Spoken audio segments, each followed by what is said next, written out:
விஜய் அரசியல் கட்சி தொடங்கி 1.5 வருஷத்தில் முதல் முறையாக ஒரு போராட்ட களத்திற்குள் நேற்று வந்திருந்தார் விஜய். அதில் பாசிட்டிவ், அதை தாண்டி நிறைய நெகட்டிவ் கான்ட்ரவர்சி இந்த மாதிரியான பேச்சுக்கள்லாம் இருந்தது. ஏறக்குறைய பார்த்தீங்கன்னா அந்த போராட்டமே சொதப்பிடிச்சுப்பா, ஒன்றுமே இல்லை அந்த போராட்டத்துக்குள்ளே, அது அப்படி சப்புன்னு ஆகி போச்சுன்னு ஒருத்தர்.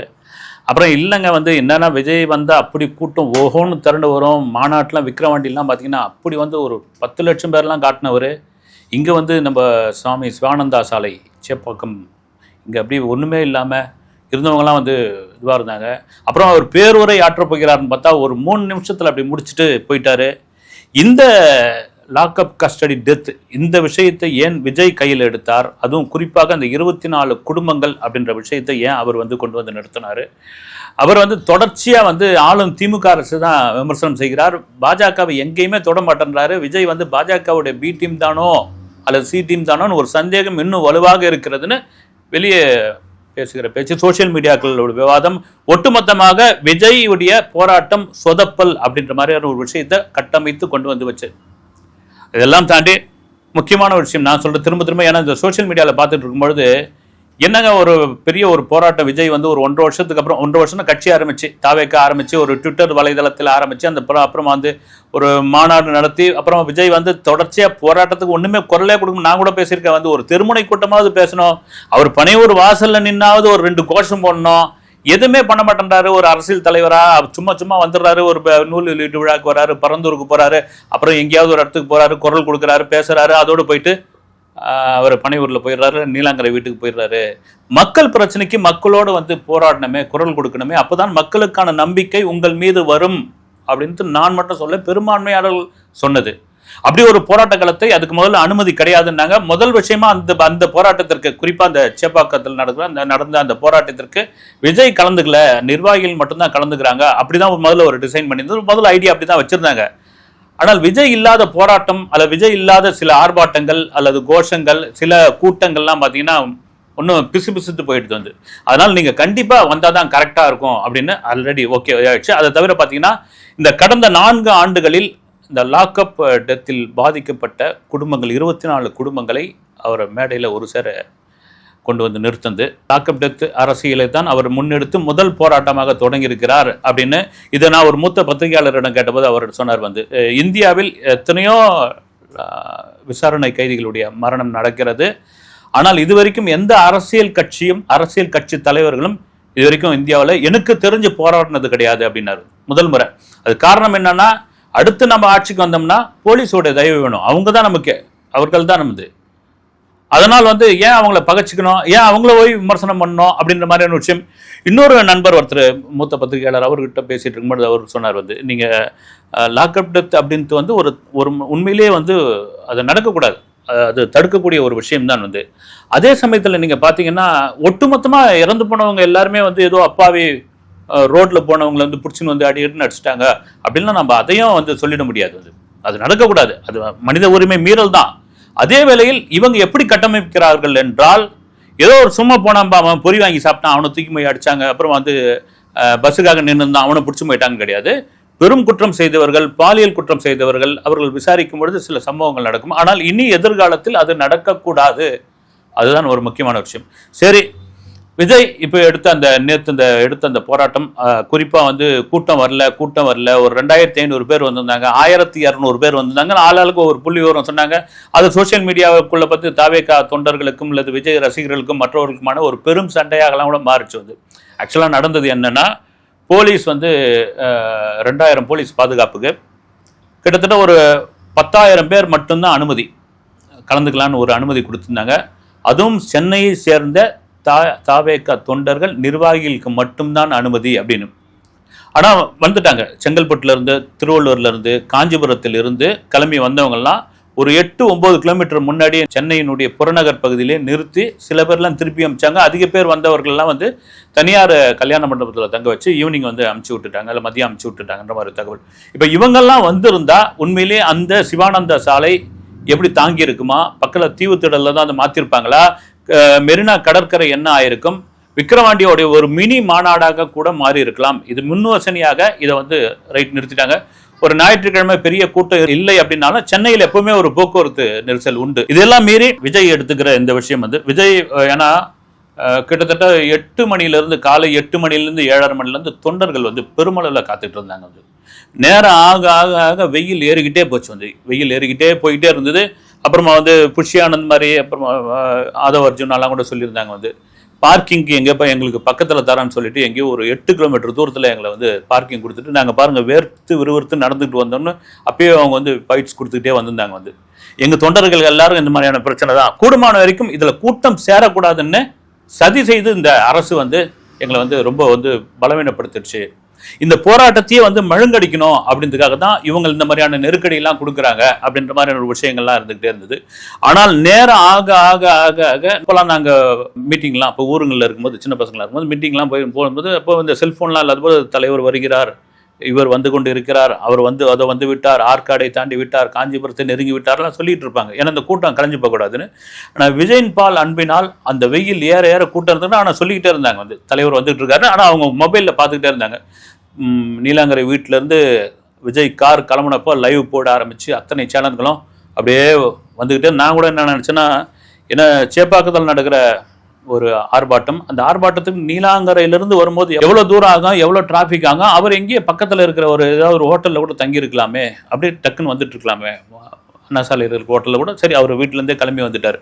அதெல்லாம் மீறி இந்த 24 குடும்பங்கள் அவர் சொன்ன ஒரே ஒரு விஷயம் என்னென்னா, திரும்பவும் சொல்வது வந்து ஆளும் திமுக அரசை எங்க பெலிக்ஸ் ஜெயராஜோடைய சம்பவம் காத்தான்குளத்தில் நடந்த பொழுது இதே திமுக அரசு எதிர்கட்சியாக இருந்த பொழுது நீங்க என்ன சொன்னீங்க வந்து தமிழக அரசுடைய காவல்துறை ஒன்றும் செயல்படலை, உடனடியாக அது சிபிஐக்கு மாற்றணும் அப்படின்ற ஒரு பெரும் அழுத்தம் கொடுத்துருங்க. அந்த அழுத்தம் தான் அந்த சாத்தான்குளம் சம்பவமே வெளியே தெரிஞ்சது. அப்போதைய முதல்வர் எடப்பாடி பழனிசாமி என்ன சொன்னார், உடல்நலக் குறைவால் அவங்க 2 பேர் இறந்துட்டான்னாங்க. ஆனால் நீங்க கொடுத்த திமுக அரசு எதிர்கட்சியாக இருந்தபோது கொடுத்த அழுத்தம் தான் அது அந்த அளவுக்கு வந்து கொண்டு வந்து வெளியே வந்து மக்களுக்கு தெரிய வச்சது. இப்ப அதை தானே நீங்க இங்க பண்ணியிருக்கீங்க. அஜித்குமார் விவகாரத்தில் திருபுவனம் மடப்புறத்தில் ஒரு இளைஞனை, அப்பாவி இளைஞனை அடித்து கொல்லப்பட்ட பொழுது என்ன வந்து சாதாரணமாக வந்து அவர் வந்து வலிப்பு நோய் வந்துருச்சு, அவருக்கு வந்து உடல்நலக்குறைவு அப்படின்னு சொல்ல ஆரம்பிச்சு மீடியாக்களும் சமூக ஆர்வலர்களும் தொடர்ந்து சோசியல் மீடியாக்களும் பேசப்பட்டு குறிப்பாக தாவேக்காவினர் நாங்கள் அந்த விஷயத்தை கையில் எடுத்து இந்த அஜித்குமாருக்கு மரணத்திற்கு நீதிமன்றம் முன்னின்று சிறப்பு புலனாய்வு குழுவை, விசாரணை குழுவை கொண்டு வந்து சேர்க்க வேண்டும் அப்படின்னு சொன்ன பிறகுதான் முதல்வர் மு.க. ஸ்டாலின் அவர்கள் வந்து சிபிஐக்கு அந்த வழக்கை மாத்தினாரு. போன்ல சாரிமா அப்படின்னு சொன்னாரு. நீங்க சாரிமா கவர்மெண்டா? அஜித்குமாருக்கு மட்டும் சாரிமா சொன்னீங்க, அவங்க குடும்பத்துக்கு மட்டும் நிவாரணம் கொடுத்தீங்க, பட்டா கொடுத்தீங்க, நிலம் கொடுத்தீங்க, வேலை கொடுத்தீங்க. 24 குடும்பத்துக்கு சாரி கேட்டீங்களா, நீங்க நிவாரணம் கேட்டீங்களா அப்படின்னு அந்த மேடையில் வச்சு அவர் முழுக்க ஒரு லாக்அப் டெத் அரசியலை தான் விஜய் பண்ணார் அப்படின்ற ஒரு விஷயம். விஜய் முழு நேர அரசியல்வாதியாக களத்தில் இறங்கி விட்டார் அப்படின்ற மாதிரி. ஏன்னா வந்தாச்சு, அரசியல் களத்துக்குள்ள வந்தாச்சு, நீ பண்ணி தான் ஆகணும். தேர்தலுக்கு இன்னும் 8 மாசம் தான் இருக்குது. இது வரைக்கும் விஜய் வந்து உள்ள இருந்தா ஒன்றும், அதாவது வந்து வீட்டுக்குள்ளேயே அல்லது வந்து ட்விட்டர் வலைதளத்திலே வந்து அரசியல் பண்ணிட்டு இருந்தா கண்டிப்பா அது ஆகாது, வேலைக்கு ஆகாது. நம்ம திரும்ப சொல்றது தான், ஒரு திருமுனை கூட்டம், ஒரு மக்கள் பிரச்சனை. இப்போ பார்த்தீங்கன்னா எடப்பாடி பழனிசாமி வந்து தமிழகத்தை காப்போம்னு அவர் பக்கம் கிளம்பிட்டாரு. இவர் ஒரு பக்கம் பார்த்தீங்கன்னா ஒவ்வொரு உறுப்பினர் சேர்க்கையா குறிப்பா திமுகவினுடைய பலம் என்ன, பலவீனம் என்ன அப்படின்ட்டு நேரடியாகவே தெரிஞ்சுக்கிறதுக்கு கள ஆய்வுக்குள்ள முதல்வர் ஸ்டாலின் இறங்கிட்டாரு.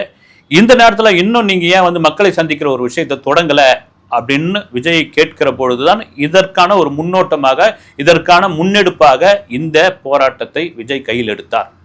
இதன் மீது விமர்சனங்கள், அதை தாண்டி வந்து ஒரு பலமான ஒரு போராட்டம் பண்ணிட்டார். 1000 இருந்தாலும் சரி, ஒரு அரசியல் கட்சி தலைவராக அது விமர்சனம் வரதான் செய்யும். அதே வேளையில் வந்து இவர் இந்த 24 குடும்பத்தை மட்டும் வந்து இந்த விவகாரத்துக்கு சொன்னவர் வந்து இந்தியா முழுக்க இனி இது நிகழக்கூடாது அப்படின்ற ஒரு விஷயத்தை ஆணித்தரமா சொல்லியிருக்க வேண்டியதான் என்ற ஒரு கேள்வி நிச்சயமா வரவேற்கக்கூடிய ஒரு கேள்வியா இருக்கு. இதெல்லாம் தாண்டி சரி, விஜய் ரைட் வந்தாரு, ஒரு எவ்வளவு பெரிய ஒரு விஷயம், 24 குடும்பத்தையும் கண்டிப்பா மீட் பண்ணியிருப்பாரு. 24 குடும்பங்களும் தங்களுடைய பாதித்த விஷயங்களை, தங்களுக்கு ஏற்பட்ட கொடுமைகளை, தங்களுக்கு ஏற்பட்ட இழப்புகளை, தங்களுக்கு நடந்த சோகங்களை கண்டிப்பாக சொல்லியிருப்பாங்க. அதை ஒரு நார்மலான ஒரு அரசியல் தலைவராக இருந்திருந்தால் அந்த ஸ்பீச் ஒரு 1/2 மணி நேரம் ஸ்பீச்சா இருந்திருக்கும். நீங்க 3 நிமிஷத்துல முடிச்சிட்டீங்களே விஜய் அப்படின்ற. சாரிமா அப்படின்னு கேட்டீங்க, சாரிமா கவர்மெண்ட்டா உங்களது? எல்லாத்துக்கும் நீதிமன்ற கேள்வி கேட்கிற அளவுக்கு நீங்க நடந்துட்டு இருக்குங்க. அப்ப நீதிமன்றம் தான் கேள்வி தான் கேட்கணுமா? அப்படியாப்பட்ட கவர்மெண்ட் தான் நீங்க நடத்திட்டு இருக்கீங்களான்ட்டு திரும்ப திரும்ப இதை சொல்லிக்கிட்டே இருந்தீங்க. இதை தவிர பாத்தீங்கன்னா அவர் ஒட்டுமொத்தமா விஜய் என்ன சொல்றாரு, சிபிஐ வந்து RSS பின்னணியில் பிஜேபி பின்னணியில் இயங்குகிற ஒரு அமைப்பு தான். நீங்க இந்த சிபிஐ விசாரணைக்கு கொடுத்துட்டீங்க அப்படின்னா எங்க கட்சி தாவேகாவினர் நீதிமன்றத்தினுடைய மேற்பார்வையில் சிறப்பு புலனாய்வு குழுவை விசாரிக்க வேண்டும்னு நாங்க அழுத்தம் கொடுத்த பிறகுதான் நீங்க சிபிஐக்கு மாத்தினீங்க. யார் முதல்வர் கேட்கிறாரு, நீங்க போய் ஒன்றிய அரசு பின்னாடி போய் ஒளிஞ்சுக்கிட்டீங்க அப்படின்றாரு. இது எந்த அளவுக்கு இதுன்னு தெரியல. ஒரு சிபிஐ வந்து உண்மையிலே அந்த நேரத்தில் யார் எந்த கட்சி ஆளுங்கட்சியாக இருக்குது மத்தியில் அவருடைய கண்ட்ரோல்ல தான் இருக்கும். அதை தாண்டி ஒரு விசாரணை, ஒரு நீங்க அடுத்த கட்ட சிபிஐ தாண்டி விசாரணை என்ன இருக்குது? ஒரு நியாயமான கரெக்டான ஒரு விசாரணை, கரெக்டா அவங்க ஒரு புலனாய்வு பண்ணி சம்பந்தப்பட்டவர்கள் தண்டனை வாங்கி கொடுப்பார்கள் என்பதுதான் காலகாலமான ஒரு நியதி. ஆனா அதே கூட என்னன்றாரு, நீங்க வந்து ஏன்னா விஜயே வந்து அவர் வந்து அதிமுக விமர்சனிக்க மாட்டேன்றாரு, அதிமுக பத்தி பேச மாட்டேன்றாரு அப்படின்னு ஒரு விமர்சனம் இருக்கு. நேற்று கூட அதை பேசல, அது பேசக்கூடிய இடமும் கிடையாது வந்து. அதே சமயத்தில் அவர் பிஜேபியை கூட ரொம்ப ஸ்ட்ராங்கா தொட மாட்டேன்றாருங்க. சும்மா போற போக்கில் ஒன்றிய அரசுன்னு சொல்லிட்டு போயிடாண்டி அவருடைய நோக்கம் முழுக்க திமுக அரசு மீதுதான் இருக்கிறது. ஏறக்குறைய விஜயை வந்து எப்படி பிஜேபியினுடைய பி டீம் சொல்றாங்களா, விஜய் என்ன சொல்றாருன்னா திமுகவே பிஜேபியோட பி டீம் தான். ரெண்டு பேருக்குமே வந்து ஒரு ரகசிய உடன்படிக்கை இருக்குது, உடன்பாடு இருக்குது, அவங்க வெளியே நடிக்கிறாங்க அப்படின்ற மாதிரியான ஒரு கட்டமைப்பு போய் கொண்டு வருகிறார். இதெல்லாம் தாண்டி என்ன பொறுத்த வரைக்கும் நேற்று நடந்த அந்த விஜயோடைய ஆர்ப்பாட்டம், அந்த போராட்ட களம் உண்மையிலே ஒரு சிறப்பான ஒரு இதாக இருந்தது. ஏன்னா நீங்க வந்து தொண்டர்களை தடுக்காமல் இருந்திருந்தால் அங்கங்க வழியில ஒரு பெரும் கூட்டம் வந்திருக்கும். ஏன்னா கூட்டம் வராதவங்களுக்கு. அதே சமயத்தில் இந்தியாவில் ஒரு மூத்த பத்திரிகையாளர் சொன்ன இந்தியாவில் ஒரு லாக்அப் டெத்துக்கு இத்தனை குடும்பத்தையும் வந்து ஒரு மேடையில நிக்க வச்சது வரவேற்கக்கூட ஒரு விஷயம் அது. அதை தாண்டி 3 நிமிடத்தில் ஒரு பேச்சு முடிக்கிறது வந்து ஒரு அரசியல் தலைவருக்கான ஒரு இதுவே கிடையாது. ஏன்னா நீங்க கொடுத்த டயலாக்கை படிச்சுட்டு டேக் ஓகே அப்படின்னு சொன்ன மாதிரி இருந்தது அப்படின்னாங்க. இனி வரும் காலங்களில் விஜய் நிச்சயமாக அதிக நேரம் எடுத்து பேச வேண்டும் என்பது என்னுடைய விருப்பம். அதை தாண்டி அதைத்தான் மக்களும் எதிர்பார்ப்பாங்க. நீங்க மக்கள் பிரச்சனையை வந்து தொடர்ச்சியாக பல சம்பவங்களோட எடுத்துக்காட்டோட சொல்லும் பொழுது மட்டும்தான், ஏன்னா நம்ம பேசும்போது பார்த்தீங்கன்னா நிறைய ரிப்பீட் வேர்டோட வரக்கூடாதுன்னு சினிமாவில் கூட பார்த்தீங்கன்னா ரிப்பீட் டயலாக் வரக்கூடாதுன்னு பார்த்துப்பாங்க. அதே போல தான் வந்து நீங்க சாரிமா கவர்மெண்டா அதையே நிறைய முறை சொல்லிட்டீங்க. அதை தாண்டி அந்த 24 குடும்பத்திற்கு ஏற்பட்ட பிரச்சனையை நீங்க ஒரு சுருக்கமான ஒரு விஷயமாக பேசியிருந்தால் நேற்றைய போராட்டம் மகுடம் வைத்தார் போல், தாவேகாவிற்கு மகுடம் வைத்தார் போல் இருக்கும். இனி விஜய் அரசியல் களத்திற்குள் எப்படி இறங்கப் போகிறார், எப்படி அவருடைய நடவடிக்கை இருக்கப் போகிறது, 2026 எலெக்ஷனை எப்படி சந்திக்கப் போகிறார் என்பதை பொறுத்திருந்து பார்ப்போம். அடுத்த வீடியோவில் சந்திக்கிறேன். நன்றி.